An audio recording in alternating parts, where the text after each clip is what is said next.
Come on, Anthony.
Nice kick, Mitch.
movement.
now. Here we go. Extra points. Scene one, take one.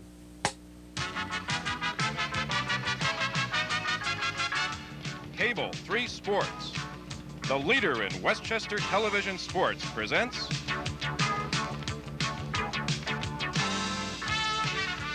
Extra Points.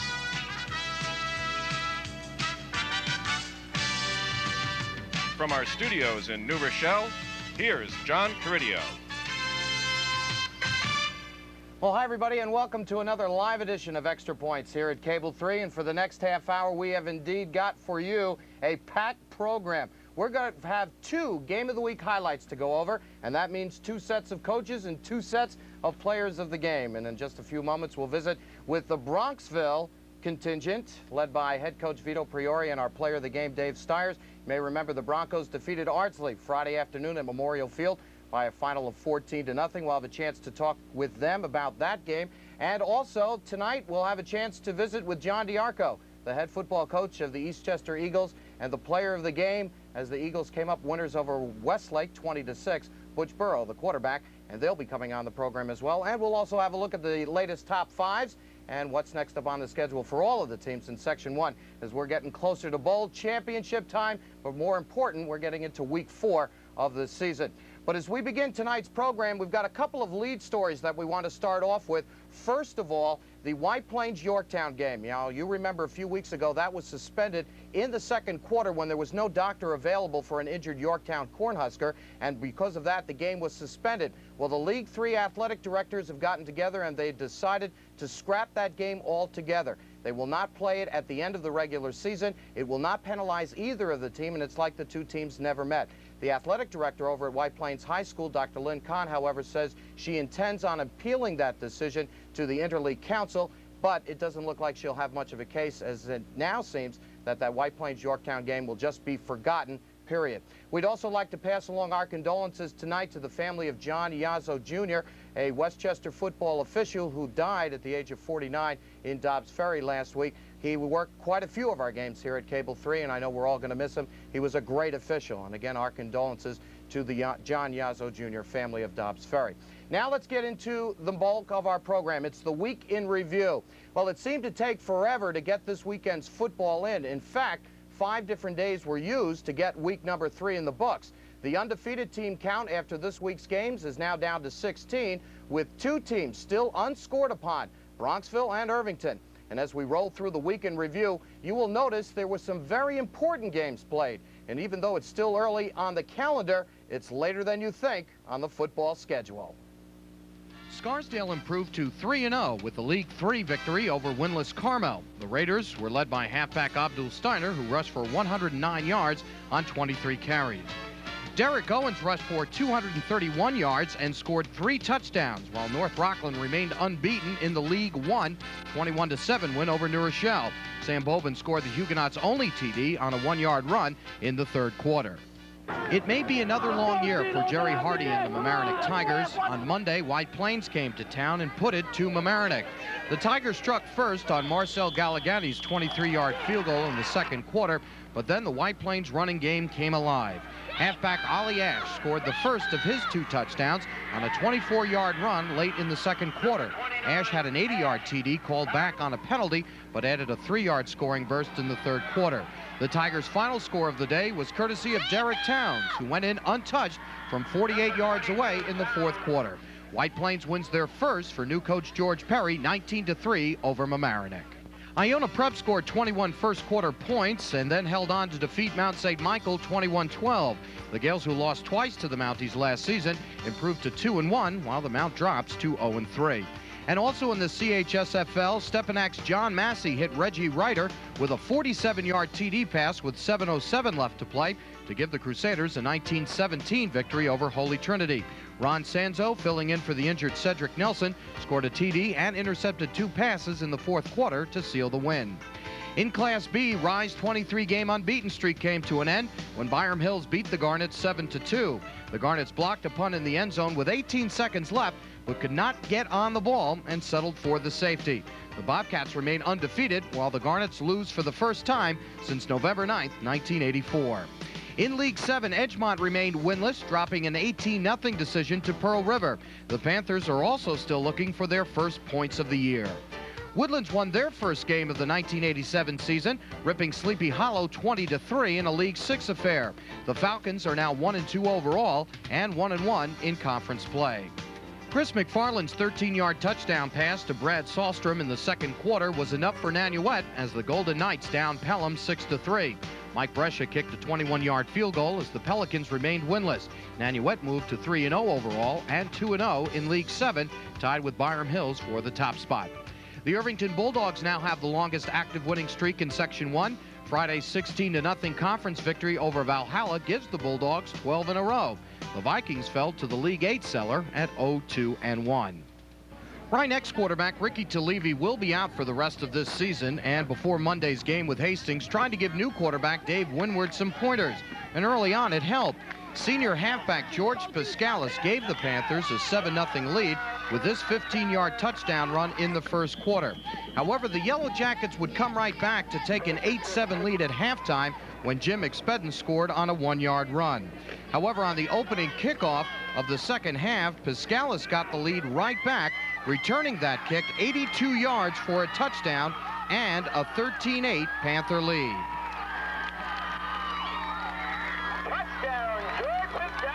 Then later on in the third quarter, quarterback Brian Morrissey, who was 11 of 21 for 160 yards through the air, got a beautiful one-handed grab from Tim Massett, who rumbled 21 yards to the end zone for the eventual game winner. Morrissey then added an insurance touchdown of his own late in the fourth, scoring from 13 yards away. It was the senior's third touchdown of the season, and the Yellow Jackets went on to beat Rhinebeck 21-13 to remain unbeaten and atop the League 9 race. The Panthers dropped to 1-2.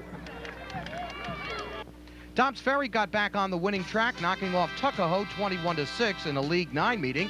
The Eagles are now 1-1 and in second place in the conference, while the Tigers dropped to 0-2 and 0-1 in the league. And halfback Anthony Grandolfo scored 2 touchdowns, one on an 80-yard run as Rye Country Day School beat Dalton 13-6 in a Fairchester League meeting. Grandolfo finished the day with 129 yards on 21 carries. The Wildcats get their first win of the year. So as we mentioned, this season now moving into week number 4 with the Bronxville Broncos and the Irvington Bulldogs, the 2 teams left that are still unbeaten and unscored upon. And going into week 4, as you'll see a little later on the program when we get to the top 5s, that some of the teams that we expected to be at the top are starting to surface now, as in essence the cream is rising to the top as teams start to jostle for position in those all-important league conference races. And looking down the road, when the gentleman who we're going to meet in a little while, Vito Priori, sets up shop up in Brewster bright and early on a Sunday morning and decides among the coaches who's going to go to the bowl games and who is not. And all of that, of course, being determined this weekend and for the remainder of the season. 5 more weeks to go before we get back to Memorial Field in Mount Vernon. Right now, however, it is time for our regular feature, the Play of the Week. And this week, another great catch earns our spotlight. Let's roll it from the Post Road in Mamaroneck at Mamaroneck High School, where the Tigers took on White Plains. And in the second quarter, with White Plains driving, quarterback Derek Mosley dropped back to pass, looking for his split end, Patrick Morrow, number 85. A catch like that deserves another look. And with defenders all over him, Morrow makes the big catch, and the Tigers did go on to score from there. Just a beautiful play by the White Plains Tigers and Mr. Morrow, and that is our latest Play of the Week. And just a moment, we're going to return to this live edition of Extra Points here on Cable 3, where we'll take a look at 2 of the other games that were played this past weekend. In a few moments, we'll have Eastchester, their representatives, John DiArco and Butch Burrow. But in just a moment, we'll talk about Bronxville's win over Ardsley with Vito Priori and Dave Stires when we come back. Another live edition of Extra Points. She's having a grand old time here. The studio is chock full of football heroes, and we're going to begin this segment of Extra Points with a look at our first game of the week. And it was played Friday afternoon down at Memorial Field in Mount Vernon. It was 2 unbeaten teams, the Ardsley Panthers and the Bronxville Broncos, and both teams coming off of shutout wins the previous week. But only one team could come away undefeated, and it turned out to be the Broncos, who again seem to do well on Cable 3. And we'd like to welcome back once again to our studios the head football coach in his 16th season at the helm. And we're not supposed to mention it, but next week he goes for career win number 100, Vito Priori. And right next to him we have our player of the game, Dave Stiers, last year an all-state selection at linebacker, and just one hell of a split end. It's a good way to put it, I think. Gentlemen, thank you very much for joining us on the program again. Vito, always a pleasure to have you here. And nice ball game on Friday. You guys played pretty well. Yeah, we were very pleased. I would say that with only 3 returning starters, it's certainly a tremendous effort on the part of our younger players. And Dave, along with Andy Formato and Brewster Smith, providing, you know, the nucleus. The rest of our kids have really responded very well. You almost sound a little surprised. Pleasantly surprised. Okay. I want to tell you, it's great. You know, when you have a young team like this, the confidence, I think, is the key here. They prove that they can do the job, and having 2 shutouts in a row has been really a credit, not only to kids but also to our coaching staff. Our defensive coordinator, Phil Kuzma, who does a terrific job, and we've worked together for many years, along with an elevated coach in the name of Bill Magner. You know, I think with that core of coaches and the way the kids have responded, it's been fantastic. Dave, the coach may seem a little surprised. How about the guys on the team?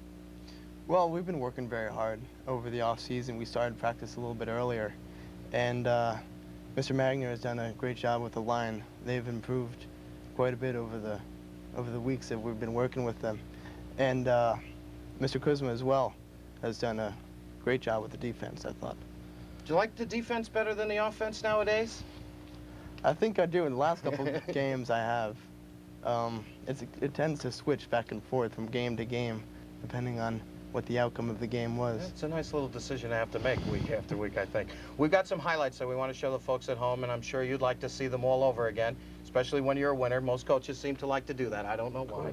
But wait till DiArco gets on here. He'll want a copy of them. At Memorial Field this past Friday, this game featured 2 unbeaten teams and 2 teams that had not let up a point.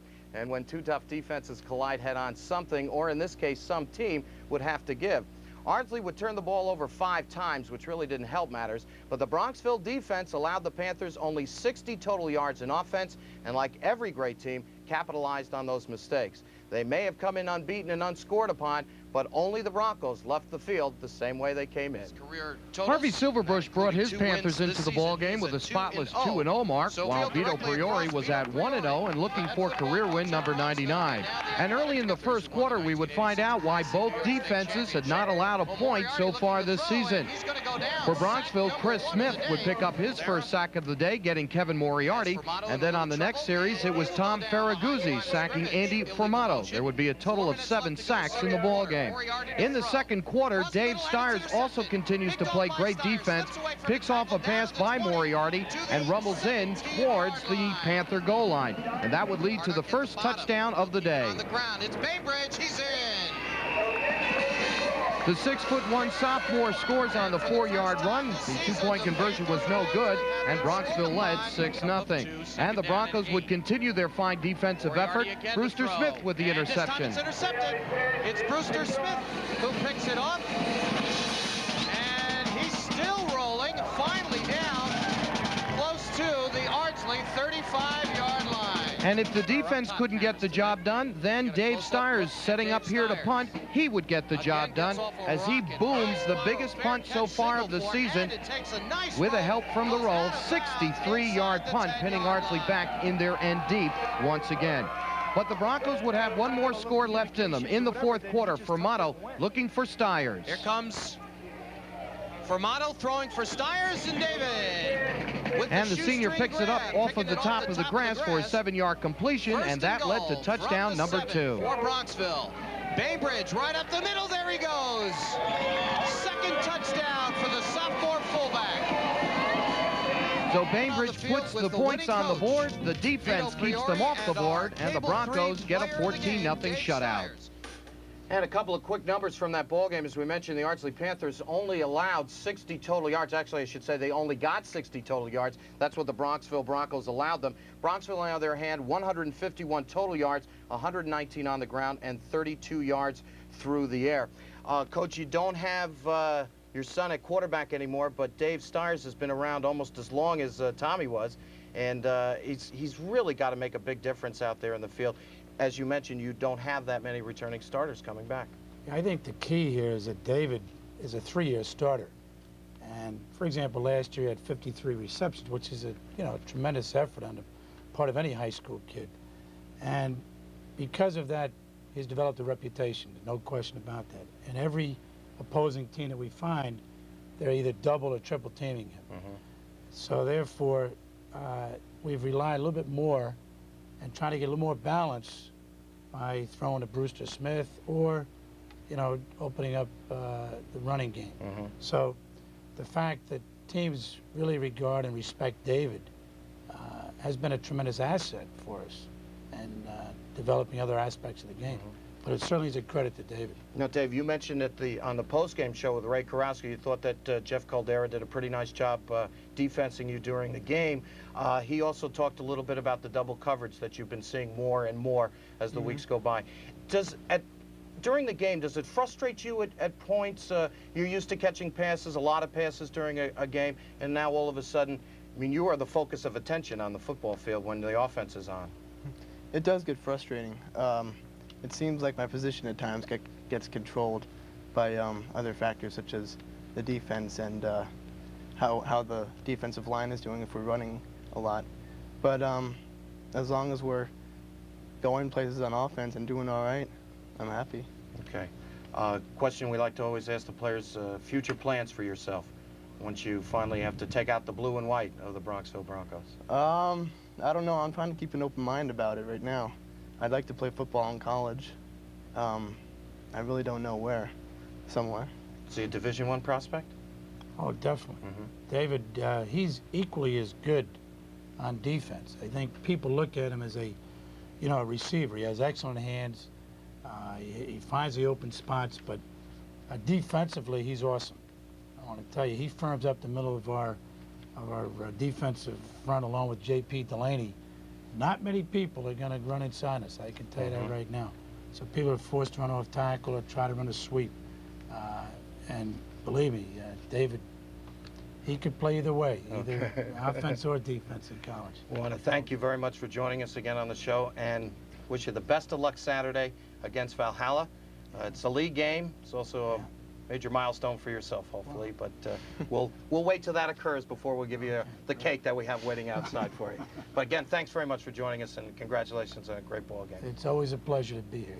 We'd love to have you, Vito, anytime. Vito Priori and Dave Stiers, our guests tonight on this live edition of Extra Points. And in just a moment, we'll bring out the other pair from Eastchester, John DiArco and Butch Burrow, when we continue with this live edition of Extra Points in just a moment.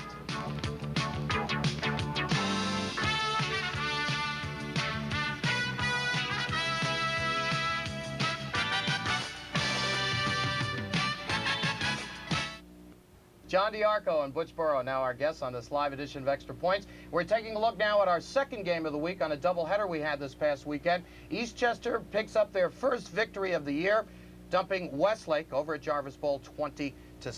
And I don't even have to say, what an extreme pleasure for myself to have you on the program, Mr. DiArco. It's always a pleasure to be here, John. We go back a long way. That's no question about it. Congratulations. You finally got the offense in gear, and they really played a heck of a ball game. It's a fine game. Butch, you also in the unenviable task of starting quarterback for the first time this year. How'd you like it? Oh, it was an experience. I played it last year, but it's always tough the first time you get out there. Step right in. Trying to run the team and everything, and it's kind of hard to control at first, but after a while they cooperate. They cooperate? Yeah, like they start to listen to me or whatever. Oh, that's a major factor, I would think. We made them an offer they couldn't refuse. There you have it. All right, well, we also have some highlights of that ball game played Sunday over at Jarvis Bowl. Now, as you know, it's not been the best of times lately for the Eagles, and after the first two games of this season, that light at the end of the tunnel was very dim indeed. But on Sunday, Eastchester seemed to forget all about the past and concentrate on the future, which started that afternoon.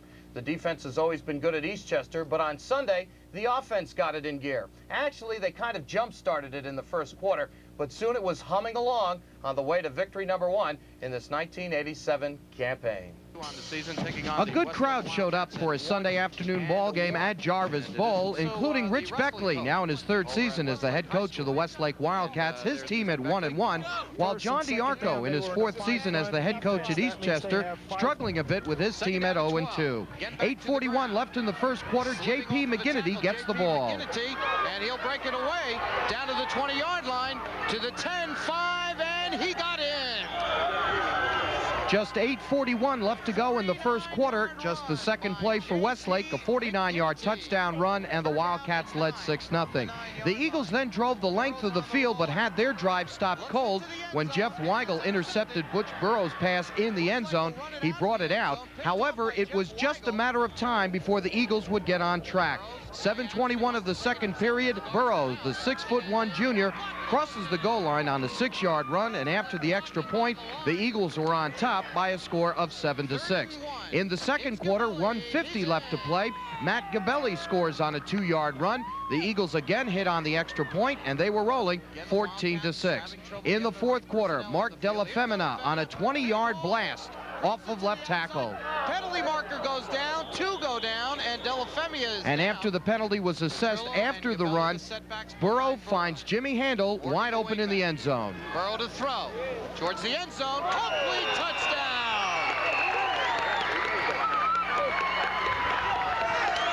A 13-yard scoring pass, the quarterback to his tight end, and the Eastchester Eagles had come up with their first victory of the season, 20-6, the final score. The total yards on offense, 180 rushing and 50 passing, and for Westlake, 175 yards rushing, 33 pass, a 208 total. And without question, indeed, the best effort you got out of the offense this year. And you threatened them to bring Karowski back as head coach, and that's probably why they jump-started the offense. That was a rumor going around that I started during the week of practice, and it served its purpose. Okay, you got the win under your belts. Now the season looks a little brighter for you and the rest of the team? Definitely, definitely.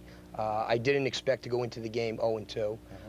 We played 2 fine teams, Byram Hills and Nanuet. And unfortunately, we came out on the short end both times. And our goal right now is to end the season 7-2. And that is easier said than done. But you feel now that the easier part of the schedule is coming up? Byram Hills is out of the way. Westlake is now out of the way?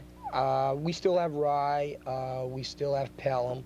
I feel the win has generated the enthusiasm among the players, and we're headed in the right direction. And I honestly felt this was going to be a big year for us. Started off a little slowly, but as I tell the boys, it's where we end up. Butch, how does the club members feel about now that you've got the 1 win? Well, I feel that they're all excited about the first win, and that they're all going to work a lot harder because they have that winning feeling now, and they'll go out and do their job harder and longer. Okay. Any plans for you? I know you're just a junior. You got a little ways to go, but you got any aspirations of playing big-time football? It's a dream, so I wouldn't mind fulfilling that dream, but you know, I really couldn't tell you right now. Haven't gave it too much thought yet. Okay, John, you got the Spack and Kill Spartans. Right, this is the first time we, Eastchester and Spack and Kill ever met, and it's going to be interesting. To say the least. Okay, thank you for joining us. Sorry the time was so short. I know you could go on. I could give you this show. I would never do that, but I could give you this show. But thanks a lot for coming over. It's always a pleasure. Great ball game on Sunday. Good win. 20-6, Eastchester over Westlake. In just a moment, we'll return with the final segment of this live edition of Extra Points. We'll take a look at the top 5s and what's next up on the schedule when we continue in just a moment.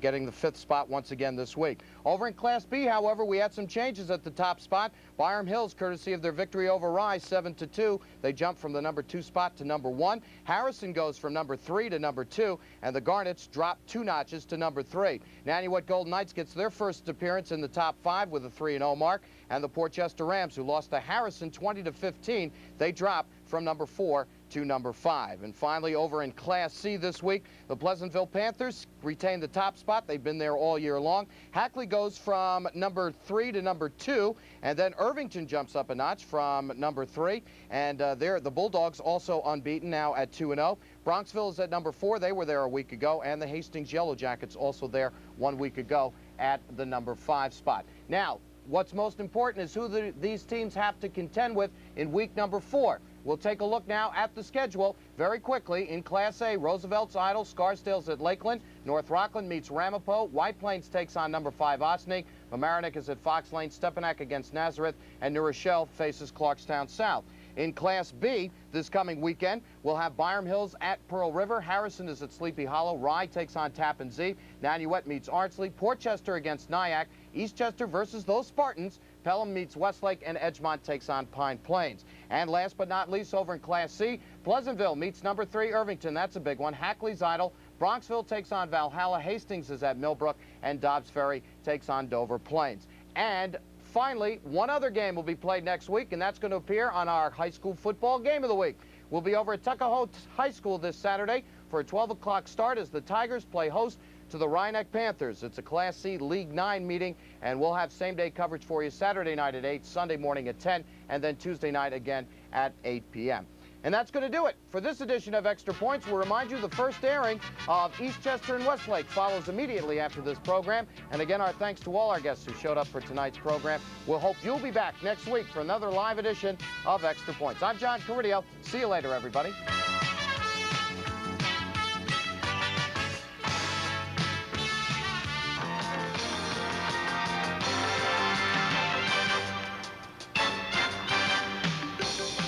UA Columbia Cable 3 Sports presents another edition of the High School Football Game of the Week. And today, part 2 of this week's doubleheader. It features Class B, and it's a League 7 outing as the Wildcats of Westlake take on the Eastchester Eagles. And today's high school football game of the week is being brought to you by Crabtree Hyundai in New Rochelle, New York. And by UA Columbia Cablevision of Westchester.